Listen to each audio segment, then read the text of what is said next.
পশ্চিমবঙ্গ রাজ্য সরকারের উদ্যোগে নতুন জনকল্যাণমূলক প্রকল্প যুব সাথীর রেজিস্ট্রেশন প্রক্রিয়া আজ থেকে শুরু হল আসানসোলে।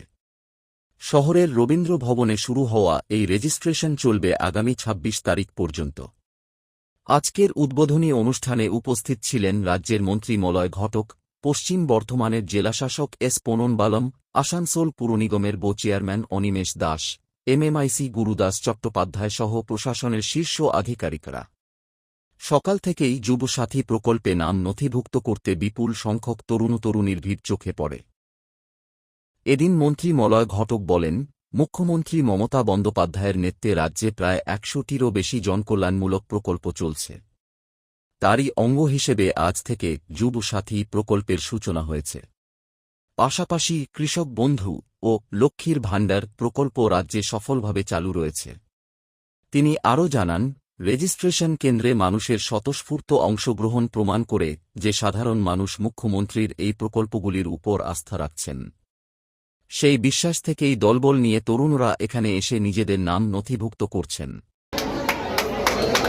কয়েক হাজার যুবক যুবতী ইতিমধ্যেই লাইনে দাঁড়িয়ে আছেন।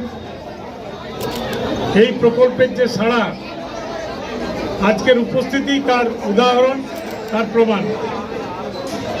মাননীয় মুখ্যমন্ত্রী মমতা বন্দ্যোপাধ্যায় তিনি ৯৫টা প্রকল্প চালান।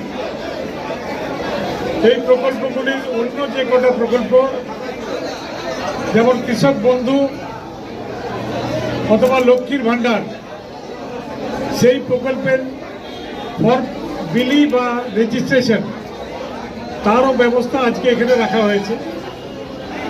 সেই প্রকল্পে অনেক মানুষ এসছেন। ইতিমধ্যেই লক্ষ লক্ষ মানুষ তার উপকৃত হচ্ছেন বা উপকার পাচ্ছেন।